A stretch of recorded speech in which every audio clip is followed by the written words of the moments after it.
Hello friends, welcome to अभी classes. और आज मैं फिर से बिहार ITI संयुक्त प्रवेश परीक्षा का केमिस्ट्री का पहला चैप्टर लेके आया हूँ। तो आज हम लोग केमिस्ट्री का पहला चैप्टर देखेंगे जिसका नाम है पदार्थ की प्रकृति। और इन यहाँ पे जो भी ऑब्जेक्टिव क्वेश्चन है वो सारे देखेंगे, इंपॉर्टेंट क्वेश्चन सब, ठीक है। तो देखिए, सबसे पहला यह क्वेश्चन कह रहा है कि भूप्रकृति में सबसे अधिक पाई जाने वाली अधातु कौन सी है, ठीक है। सबसे अधिक पाई जाने वाली, तो यहाँ पे जितने भी सारे ऑप्शन में दिया है सारे मेरा अधातु है। सिलिकॉन हो, सल्फर हो, फास्फोरस हो या ऑक्सीजन। तो अगर आप देखेंगे पृथ्वी पे ज़्यादातर आपको ऑक्सीजन प्राप्त मिलता है, ठीक है। तो सबसे ज़्यादा कौन सा है? ऑक्सीजन। तो ऑप्शन नंबर हमारा क्या हो जाएगा? डी। क्लियर है। अब सेकेंड नंबर क्वेश्चन आता है कि निम्नलिखित में से कौन सा एक तत्व नहीं है। देखिए, तत्व यहाँ पे देखिए, सोडियम मेरा एक तत्व है, सोना जिसको हम लोग गोल्ड बोलते हैं, ये भी एक मेरा तत्व है, कार्बन भी एक तत्व है, लेकिन मृदा हमारा एक तत्व नहीं है, ठीक है। ये एक तरह का बोल सकते हैं मिश्रण है, ठीक है, विषमांगी मिश्रण है। तो इसलिए हमारा आंसर जो हो जाएगा इसका हो जाएगा सी, जो कि ये मेरा तत्व नहीं है। नेक्स्ट क्वेश्चन आता है, ठोस पदार्थ के अणु होते हैं। ठोस पदार्थ के अणु क्या होते हैं? गति के लिए स्वतंत्र होते हैं? नहीं, गति के लिए कभी भी स्वतंत्र नहीं होते हैं। ठोस पदार्थ के गति नहीं कर सकते हैं। ऑप्शन नंबर यहाँ पे क्या होगा? गति नहीं कर सकते हैं। जो ठोस के अणु होते हैं वो कभी भी गति नहीं होते, क्योंकि उसके पास स्पेस ही नहीं बचता है, एकदम इस तरह का पूरा क्लोज रहता है। इसलिए इसका ऑप्शन नंबर क्या हो जाएगा? बी। थर्ड का क्या हो जाएगा? बी। अब आते हैं हम लोग नेक्स्ट अगले क्वेश्चन पे। अब यहाँ देखिए, फोर्थ नंबर क्वेश्चन क्या कह रहा है, निम्नलिखित में से कौन सा एक मिश्रण नहीं है। तो ऑप्शन नंबर अगर देखा जाए वायु हमारा क्या है? मिश्रण है। अब देखोगे तो वायु में बहुत सारे गैस मिले हुए रहते हैं, ठीक है, वो एक तरह का मिश्रण है। दूसरा आ गया समुद्री जल भी एक तरह का मिश्रण है, उसमें बहुत सारे अणु मिले हुए रहते हैं। अब तीसरा आ गया हमारा बर्फ क्या है? बर्फ हमारा क्या है? एक तरह का मिश्रण नहीं है। अब ये एक तरह का मिश्रण नहीं है, ये क्या है? यौगिक है, वो बताएंगे आगे। अब यहाँ पे मृदा जो हमारा क्या है? मृदा भी हमारा क्या है? मिश्रण नहीं है, ठीक है। मृदा हमारा क्या है? एक तरह का मिश्रण है। और यहाँ पे हम लोगों को पूछ रहा है कि मिश्रण कौन नहीं है। तो वायु एक तरह का मिश्रण है, मृदा भी एक तरह का मिश्रण है, समुद्री जल भी एक मिश्रण है, लेकिन बर्फ हमारा क्या मिश्रण नहीं है। तो ऑप्शन नंबर हमारा क्या हो जाएगा यहाँ पे? सी। तो यहाँ पे हम लोग सी टिक कीजिएगा। फिफ्थ नंबर क्वेश्चन आता है, अंतराणुक अंतराल किसमें न्यूनतम होता है?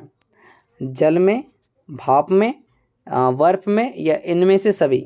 तो देखिए, इसमें से अंतराणुक अंतराल जो होता है सबसे कम जो होता है किसमें होता है? बर्फ में होता है। इसलिए हमारा आंसर क्या हो जाएगा? सी नंबर, बर्फ हो जाएगा।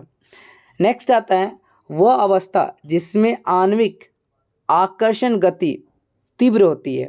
आकर्षण, एक दूसरे को आकर्षित करते हैं। तो आपको पता है ठोस में क्या होता है? ठोस, जो भी ठोस है, यहाँ पे ऑप्शन में हमारा दिया है 6 नंबर में, ठोस का जो आणविक आकर्षण बल होता है वो काफ़ी होता है, इसलिए वो काफ़ी ठोस होते हैं। फिर उससे कम किस में होता है? द्रव में होता है, ठीक है। उसमें मतलब कि आकर्षण गति तीव्र बहुत कम इसमें होगा, फिर ठोस में होगा। तो सबसे ज़्यादा किस में होता है? तीव्र किस में होता है? ठोस में। तो आंसर आप ए नंबर कर सकते हैं, 6 का, ठोस। 7 नंबर क्वेश्चन का आता है, निम्नलिखित धातु आसवन एक विधि है, परिशोधन की जाती है। मतलब कि कोई धातु से, मतलब कि अलग करना किसी दो पदार्थ से, तो आसवन द्वारा अलग किया जाता है। किस धातु को? तो यहाँ पे याद रखिएगा Hg, ये जो धातु है इसको क्या कहता है? बोल सकते हैं आसवन विधि द्वारा अलग किया जाता है। क्योंकि जैसे धातु जो होता है शुद्ध रूप में अगर देखिएगा तो वो क्या कहते हैं, उसमें बहुत सारे गैंग्स होते हैं, तो उसको अलग करना पड़ता है। तो अलग करने के लिए विधि का प्रयोग किया जाता है। तो आसवन विधि जो होता है Hg को अलग करने के लिए किया जाता है। अब बताए, निम्नलिखित में कौन सा उस धातु का प्रतीक है जो साधारणतः ताप पर तरल रूप में पाया जाता है? ताप के रूप में, तरल रूप में पाया जाता है। यहाँ पे हम लोगों को क्या बोल रहा है? धातु, अधातु भी होता है और धातु भी होता है। लेकिन हमारे पास अभी धातु की क्वेश्चन पूछा गया है कि कौन ऐसे धातु है साधारणतः ताप पर वो क्या होता है? द्रव अवस्था में पाया जाता है। तो ये हम लोग यहाँ पे यूज़ कर सकते हैं Hg, ठीक है। ये जो है सदांतर ताप पे क्या होता है, बोल सकते हैं द्रव अवस्था में, मतलब तरल अवस्था में पाया जाता है। ठीक है, इसको बोलते हैं मरकरी। इसका प्रयोग किया जाता है थर्मामीटर वगैरह में। ठीक है, नेक्स्ट क्वेश्चन आता है, गर्म करने पर ठोस सीधे गैसीय अवस्था में बदल जाता है, यह प्रक्रिया क्या कहलाता है? अगर ठोस से सीधे गैस में चल रहे जा रहा है, ठोस से सीधे गैसीय अवस्था में आ जा रहा है, तो इसको हम लोग कहते हैं ऊर्ध्वपातन। क्या कहते हैं? ऊर्ध्वपातन। जैसे कपूर वगैरह को जलाइएगा तो सीधे क्या होगा, गैस में बदल जाएगा। वो कपूर में क्या हो रहा है, ऊर्ध्वपातन हो रहा है। निम्नलिखित में से कौन सा सबसे कम संपीड़ितन है? संपीड़ितन मतलब किसको हम कम दबा सकते हैं, मतलब दबा ही नहीं सकते हैं। सबसे कम होता है संपीड़ितन। संपीड़ितन। तो आप बताओ कि अगर हम आपको गैस देंगे तो आराम से देखते हैं गैस को हम लोग दबा सकते हैं, क्योंकि उसके अणु क्या होते हैं, दूर दूर होते हैं।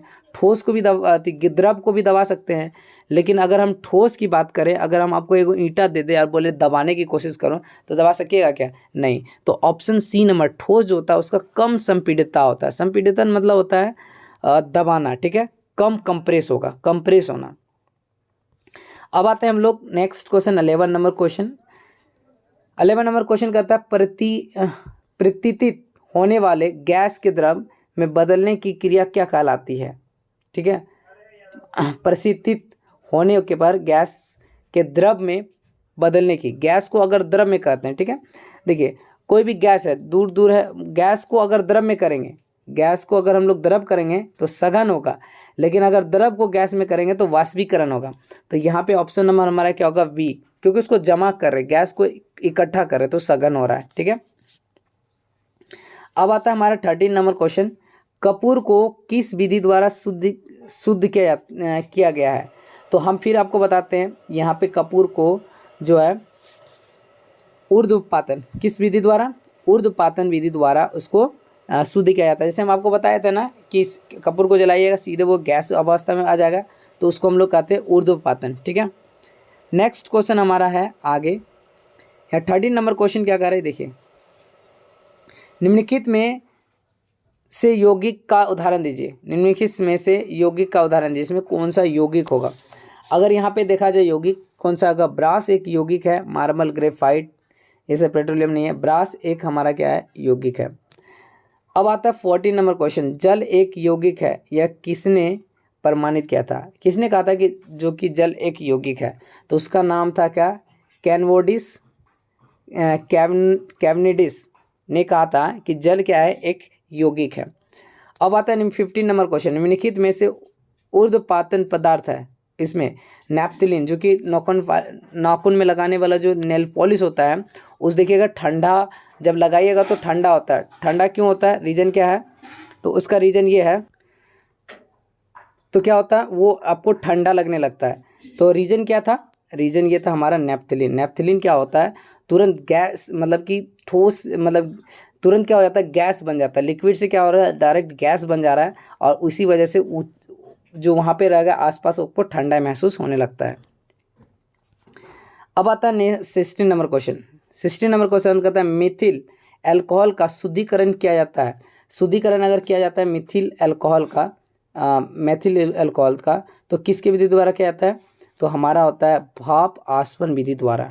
ठीक है, 17 नंबर क्वेश्चन आता है, निम्नलिखित में से कौन सा मिश्रण है? यहाँ पे मिश्रण की बात की है, देखिए पीतल एक तत्व है, ये CO2 गैस है, ये भी गैस है, तो यहाँ पे हमारा सकरा जो है, ये बोल सकते हैं, ये हमारा एक तरह का बोल सकते हैं, ये सकरा, ये हमारा मिश्रण है।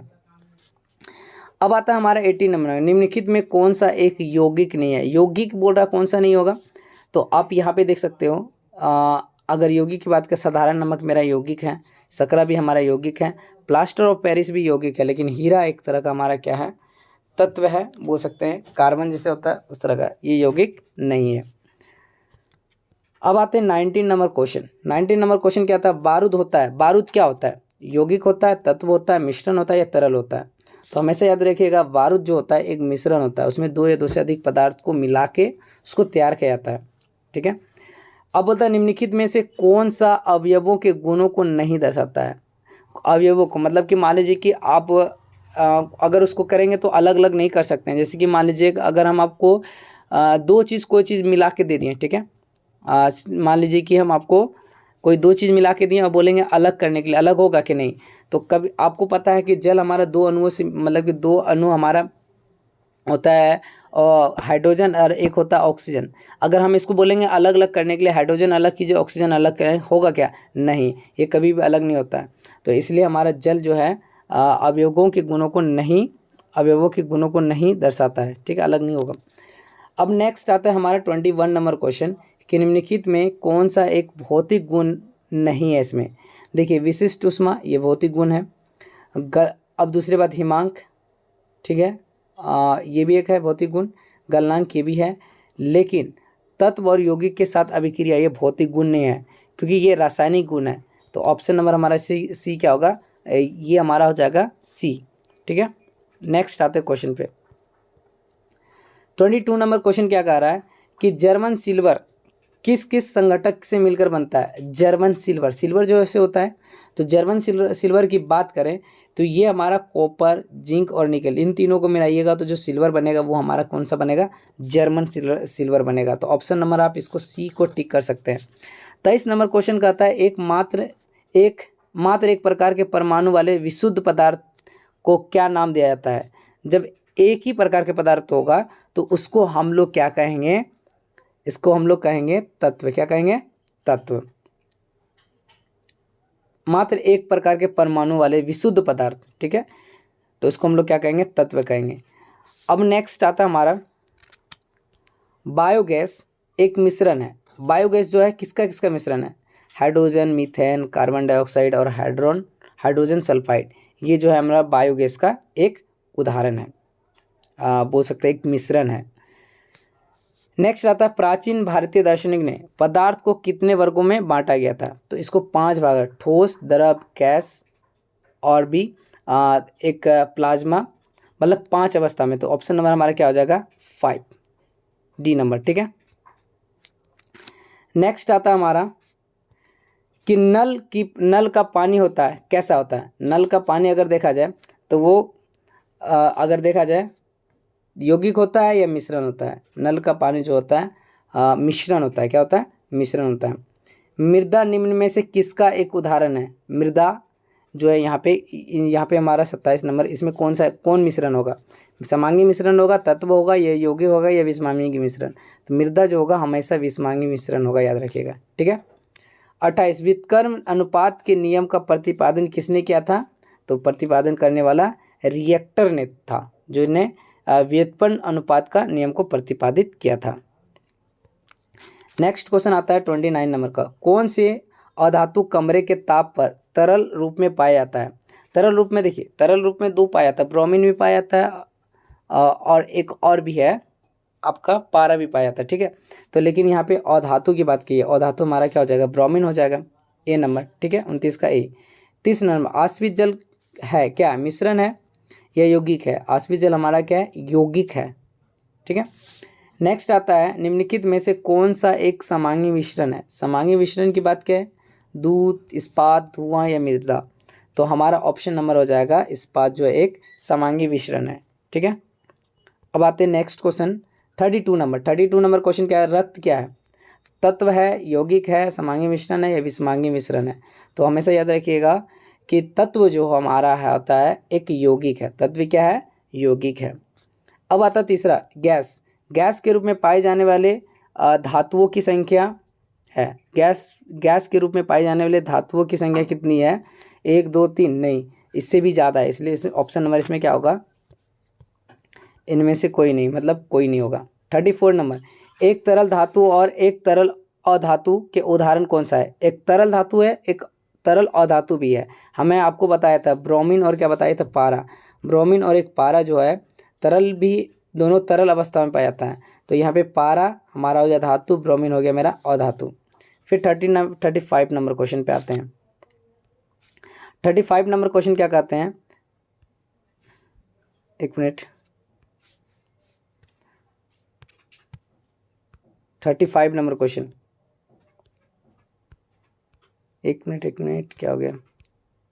हाँ, 35 नंबर क्वेश्चन क्या था? पीतल निम्न में से किसका एक उदाहरण है? पीतल की अगर बात करें तो पीतल एक समांगी मिश्रण है, ठीक है, मैंने ऊपर भी एक क्वेश्चन डिस्कस किया था। फिर 36 नंबर, निम्नलिखित में कौन सा एक यौगिक नहीं है। देखिए इसमें यौगिक कौन नहीं है। सबसे पहले SO2 ये एक यौगिक है।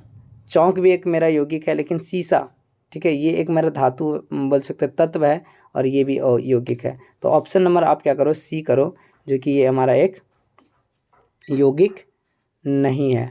ठीक है, ये क्या हमारा तत्व है। नेक्स्ट आता 37 नंबर, पदार्थ के परमाणुवाद के प्रणेता थे, कौन थे। तो ऑप्शन नंबर इसका डी हो जाएगा, डाल्टन। कौन होगा यहाँ पे, डी ऑप्शन हो जाएगा ये वाला, ठीक है, डाल्टन हो जाएगा। ठीक है, ऑप्शन नंबर डी। तो ये था हमारा टोटल जो क्वेश्चन में डिस्कस किया, जो कि आप एग्ज़ाम के पॉइंट ऑफ व्यू से आपका इम्पॉर्टेंट है। इसको ज़रूर आप इसको अच्छी तरह से याद कर लीजिएगा और एक बार ट्राई भी कर लीजिएगा। ठीक है, थैंक यू।